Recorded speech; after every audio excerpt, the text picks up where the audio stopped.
No, the other one. Sports writer. Oh, Johnson. You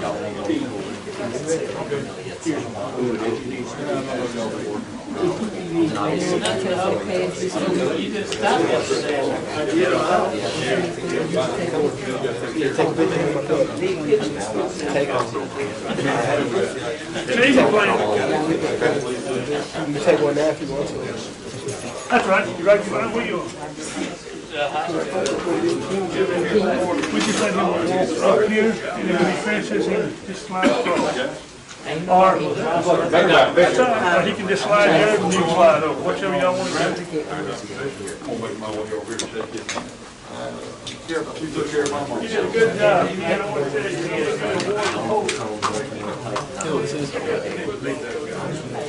I'm doing good.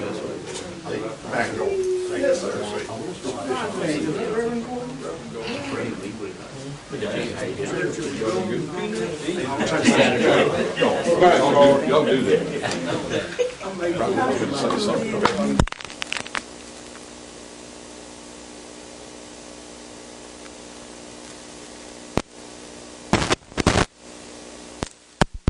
Sneak through there.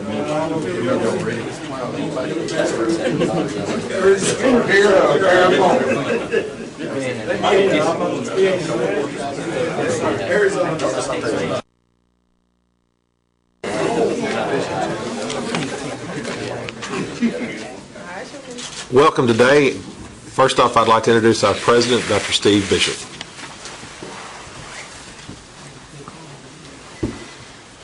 Well, good afternoon, everybody. It's always good to see you. A lot of good friends in our audience today. I've been waiting on the call from the coaches for a while, and I haven't gotten a call. I don't know if they're going to offer me a scholarship or not, but I thought I'd performed well enough, but maybe I can walk on or something. Now, we are glad you're here today as we recognize our student athletes, our current student athletes, as they take that next step, as they move on to continue their education and their play there on the field. And they have represented Southwest admirably, and we're grateful for them and grateful for their parents for allowing them to be here, to be a part of our program. They have laid some groundwork for our program that does not go unnoticed, as we will build on that now and in the future. So we're going to celebrate with you guys. These Southwest Bears are always going to be Bears, part of our family, and we know they will represent us and represent their families exceptionally well in the weeks and months and years to come. We're also excited about hearing of those student athletes, those high schoolers that have chosen Southwest to be their place to begin college, and we look forward to getting to know them and getting to know their families. I always like to watch the growth of an incoming freshman from the time they begin Southwest, from the time they leave, and it's amazing sometimes the transformation that they make from being just a big old boy maybe to a fine young man as they leave out. And so we look forward to that. We look forward to them getting to know our faculty, our staff, and this community that supports Southwest. I want to thank all of our coaches for their hard work. I know countless hours that they have put in as far as recruiting. Thank our athletic director, Dr. Ashley, for his support as well, and for all of our Southwest employees and our alumni, our foundation, everybody who supports this program. So thank you all for being here, and we look forward to today's press conference. Thank you so much. Thank you, Dr. Bishop. A couple of things here. I'd like to thank Dr. Bishop both for his involvement as well as financial support. He's come in 2 years ago, 3 years ago now almost, and we've had some great strides in our athletic program as well as our college as a whole. I also like to thank our fans, our supporters. Thank you for attending our events. Thank you for coming to our games. Special attention goes to Mr. Reese Nunnery, Mr. Neil Randall, as they were the core of our Barebacker group. So we're starting the Barebackers. We started that this past fall. Hopefully continue to grow that. Now, these are our sophomores here at the table, and they're our foundation. We had some bleak times 2 years ago, and they have come through the storm. Coaching staff changeover, new ideals, and of course their hard work has been rewarded. We want to thank them and their families for being a part of the college, and we wish them well going forward. Coaches, we have some excellent coaches. Find people first. Find people, attract other people, and people in place together means success. So again, we're very, very thankful to have our hardworking coaches, and they work hard for the college. I wish to acknowledge our existing players. We have a lot of guys returning. We have a strong core from last year that will be sophomores this year, and we have high expectations for them. Their families and us have high expectations for them, and we know they'll fulfill those. We also have a fine list of signees that that Coach Peavy, I guess Dr. Football, so Coach Peavy will get into the details of our fine signees as well. And we're ready to get to work, though, when they get here, and hope they have a strong second half of their senior semester. Also, our total athletic program. Our women are 7-2. They're tied for first in the MACJC South. And our men, they're 5-4. They're tied for third. So we're going to be strong, hopefully coming into the postseason there. And, of course, we're looking for the MACJC title, regional, national. Okay, so we feel that we can compete there. Softball, they're currently playing as we speak. They're at the Macomb Park and Rec Field. They've had to weather all this water. And this weekend, our baseball team will open at Birmingham at Lawson State Community College. Softball will also be traveling to Pensacola this weekend. Also, next week or tomorrow night, come out and support the Bears at the Bear Basketball Center. We have a huge game. We're hosting Colin, and, of course, division implications are on the line. Also, make sure that I think we're wearing pink. I think it's a pink game. We're trying to support breast cancer awareness. Without further ado, I'd like to introduce our head football coach, Coach Peavy.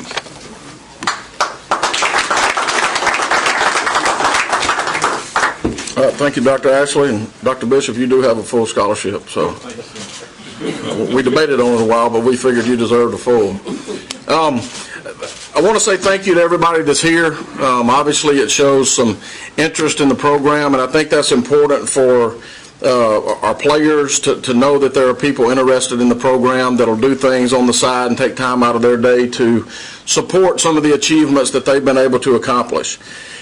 We'll get right down to the nuts and bolts because that's what everybody's here for. So the first thing I would like to do is to talk about three guys or tell you three guys that were sophomores this past year that signed with schools in December and have gone on to those schools. Dalvin Acker and was one of our defensive backs, and Troy Igana was a linebacker. They have both signed with Langston University in Oklahoma and are currently enrolled in school there at this time. So great situation for them, and we certainly wish them the best. Also, Jamal Hall, who was a running back, he's from Picayune. He signed with East Central University in Oklahoma.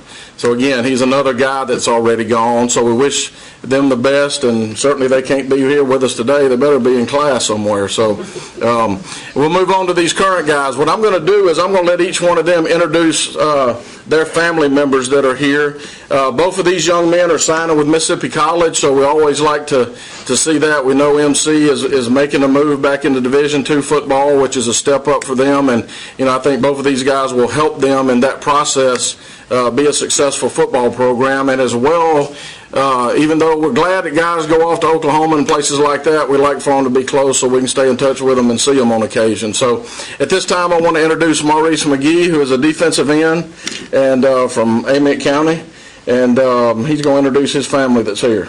Stand up. I told them they were about to do this now, so this isn't a shock to them. Go ahead. This is my big brother, Ellis McGee. That's obviously an older brother. This is my other big brother, Nick McGee. My auntie, Renee. My sister-in-law, Shanita. In the back. Good. We're certainly glad for them. Our next young man is C.J. O'Quinn. Played high school ball at Franklin County. And we're going to let him introduce his family here. It may take a while. I believe we got it. This is my mama, Trina Gibbons. My granddad, August Washington. My little big brother, Darius O'Quinn. My auntie Angie. My grandma Wilma. My aunt Noah, and my uncle Henry.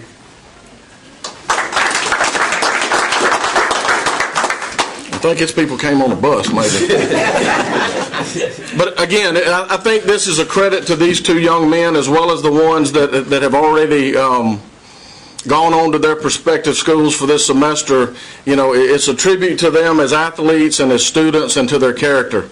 I can tell you this, one thing that whenever I got here last January and we started working with the guys that were already here, and there weren't very many of them left, I never watched any film. I didn't want to know how they played. I wanted to know who they were and what they were as people. And these two guys certainly fit the bill and were good leaders for our team this year. I mean, it's for those of you that haven't been around coaching, I know coaches that are in here know this, obviously we want more wins than what we got last year. And we did a little better than they did the year before, but that's nowhere near where we want to be. And it can get difficult at times to go through the process every day that you got to go through, the hard work and the effort and the things that go on in a football season. And I can tell you from a head coach's perspective, I looked forward to going to practice every day. And it was because of the way that these guys led the team and their work habits and their attitude about the way that they went about their business. So I've coached on some really good teams with a lot of wins, and you almost dreaded going to practice because you were going to have to beat it out of them to get the work done. But that wasn't the case with these guys. And so, again, I will always appreciate that and applaud them for that effort. So, Clarence O'Quinn, Mississippi College. Maurice McGee, Mississippi College. Give them a round of applause.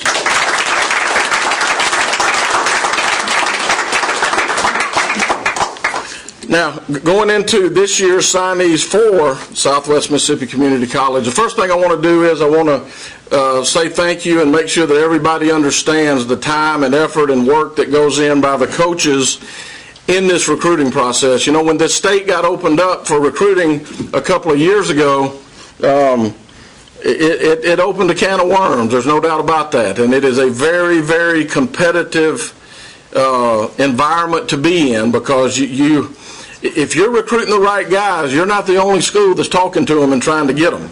And it creates a situation to where there is no downtime. I mean, it's the cell phone world now and the Twitters and Facebook and all of that kind of stuff. It's 24/7 that you have to be on top of things that are going on, and it's not just Monday through Friday. I mean, it's 7 days a week, year round, and these guys put forth a lot of effort. I'm certainly appreciative of that effort, and I think the results that we'll see show. The guys that we're going to talk about, quite honestly, you go through and you evaluate and you hope that you're making the right decisions. And again, one of the things it tells you is everybody else thinks the same thing. They need to recruit them too. And so what happens is it's kind of like you're dating. I mean, you go a couple of months and you're dating and you're hoping at some point you get engaged and then you get married. I mean, that's kind of the way it goes. And certainly, we've kind of sealed the deal with these guys and that have signed with us, and so we're ready to move forward. You always look for it with a lot of anticipation. I mean, we're assuming right now from, again, what we've looked at and what we've seen and who they are, that we've got a good bunch of football players coming in, but they hadn't done it yet. And so now that's the big thing that you're anxious to see. You almost wish that you could bring them all in next week instead of having to wait 4 or 5 months so you could really see in person everything and know everything about them, but we just have to wait that time. But we feel very confident in this group of guys. The bottom line is, whenever you get through recruiting, if you can say that you're a better team with those guys on it, then you've done a good job. And I really think that we're a better football team because of adding these guys to our team. We felt like we've got a good core of freshmen coming back, and these guys right here can help that group out in a great way, and so we're looking forward to it. So what I'll do is I'll just go down the list here, and I think we made some copies of this that may be passed around. They're in no particular order. So the first guy is Josh Samander, 6'2", 225 pounds, and to be honest with you, he's probably 230, 235 by now. He's a defensive end from Jackson Prep and lives in Brandon. Brooks Davenport is an offensive lineman, 6'3", 270, from Jackson Prep, and he lives in Brandon as well. Christian Davis is an offensive lineman, 6'3". He's more than 280 now. He's a good 290. And he went to Hillcrest Christian and lives in Terry, Mississippi. Ashton Jackson, 5'9", 170-pound defensive back from Gulfport High School and lives in Gulfport, Mississippi. Ladarian Peterson is an athlete. We don't know yet what we're going to do with him. We know he can do a lot of things, and so we've got a couple of guys that fit in that category. 5'10", 180 pounds from Wilkinson County and lives in Woodville. Maury Bland is an offensive lineman that is 6 foot 265 from Madison Central and lives in Madison. Jamarian Roberts is a linebacker, 5'11", 190 from Madison Central High School and lives in Flora. Jakari Ely is a defensive back, 6 foot 185, again a Madison Central player from Flora, Mississippi, as well as Jeffrey Pate, who is also a defensive back, played at Madison Central and is from Flora. The next guy on the list is Shantez Ed, in parentheses, that's what he goes by, Smith. He's 5'9", 170, receiver from Brookhaven with a Bogachita address, so he's a Brookhaven guy. Cliff Hernandez, 6'4", 265, and he is a quarterback. He can do a lot of different things, from Dexter High School and lives in Sandy Hook, Mississippi. Jimmy Funches from Bassville, defensive end, 6'4", 240, lives in the Carson community over there. Tredarian Cook, a defensive back, athlete, 5'9", 165, also Bassville. Brandon Mancuso, who is a punter, a really strong leg, and we're glad to get him on board at 5'10", 185, also from Bassville. Cameron Williams is a wide receiver, 6 feet, 180 pounds from Bassville. Quayshawn Henderson, an offensive lineman, 6'3", 320 pounds from Canton High School and lives in Canton, Mississippi. Travis Williams, defensive tackle, 5'11", 270 from Murrah High School in Jackson. Roderick Patterson, 6'2", 180, a defensive back from Noxubee County and lives in Macon. Anthony Brown is a linebacker, 6'2", 220, again from Noxubee High School, lives in Philadelphia, Mississippi now. Tyler Shell is a quarterback from Germantown High School, 6'1", 193, lives in Madison. And the last one on the list is Reed James, who is 5'11", 160. He is a kicker from Germantown, also went to Madison Central, and he will also be a baseball player in the spring. So he's going to have a busy lifestyle. So, again, I didn't want to go into a lot of comment about them individually because we could be here all day. But at this time, if you have any questions about any of them individually, we'll certainly try to answer them. Coach Peavy, I know you're continuing to recruit, but what about the local area? I know you got a couple of guys here today from the local area. How's that going? Well, we're going to always try to recruit locally first. And, you know, what happens is, for whatever reasons, it works with a few of them, as you can see on here, and with other ones it doesn't. You know, the only thing we can do is try to keep working them hard. A couple of them chose to go other places that we had, you know, been working real hard. We had them on campus to visit and this type thing. And then there's a couple of guys that we really never were able to get on campus to visit. And so we've got to keep working our program and getting our program better to make it something that they want to and their coaches want them to come play here.